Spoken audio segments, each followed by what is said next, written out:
dialogue to facilitate communication between the two communities and to do away with the misunderstanding or whatsoever was the fallout of what happened, the ugly incident in Kishtwar on Eid. And tomorrow what we're getting to hear from our sources, Nancy, is that an all-party delegation is expected here tomorrow from Srinagar to once again reach out to the people of Kishtwar, because let me tell you, off camera when we spoke to the residents here, the Hindu, Muslim or whatsoever community is certainly not an issue. I'll tell you, behind me, if you can see the mosque behind me, it's called Asrar Sharif, and this happens to be a symbol of communal solidarity, communal harmony in Kishtwar. Why? Because here people from all religions, from all sects, from all communities in Kishtwar regularly come and offer prayer. So what I'm trying to say here is that since yesterday we have been trying to talk to people. They are angry as far as the damage and the loss is concerned, which is very predictable. But as far as the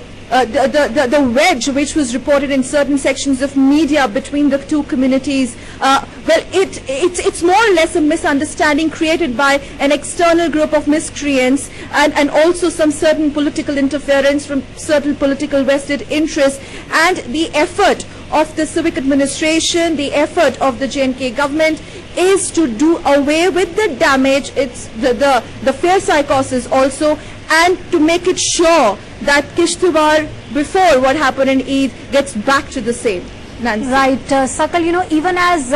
curfew is still in place, it remains in force in Kishtwar just as a preventive and a precautionary measure. We believe by and large Kishtwar is peaceful, and of course state government, as is being reported by all of you,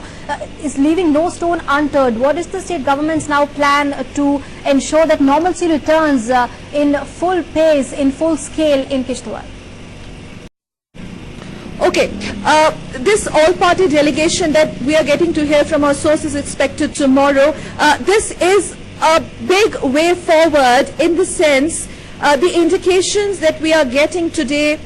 the outcome of the meeting that happened in the afternoon, presided by the group of ministers and led by the state deputy chief minister. Yesterday, the first meeting, the closed-door meeting, which happened in the presence of district commissioner and deputy chief minister plus other three ministers with one community, then today morning, and then tomorrow also they're expecting to meet. So what I'm trying to say is the future course of action, the state administration, the state government is making a way forward in terms of reaching out to the people, listening to them, listening to their grievances, and also when we spoke to the heads of the delegation, as far as they're also doing a follow-up of the probe, the judicial probe that Chief Minister Omar Abdullah had immediately ordered post Kishtwar incident. And of course, when we also talked to delegates and when we also talked to the leaders accompanied who were accompanying the state deputy chief minister, what they told us is that this is the message that we want to take back to the CM. These are the demands of the residents of Kishtwar that needs to be adequately communicated to Omar Abdullah, and this is precisely why we have finally arrived here in Kishtwar. And when we asked them why did they not do this earlier, the answer was that we wanted tension to little tone down, because the state government was particular about the fact there should not be any political interference irrespective of any party, whether it is PTP, the opposition, BJP, Congress, whatsoever. So they wanted basically first let the situation come under control, which has happened by and large, and then the civic administration will reach out to people.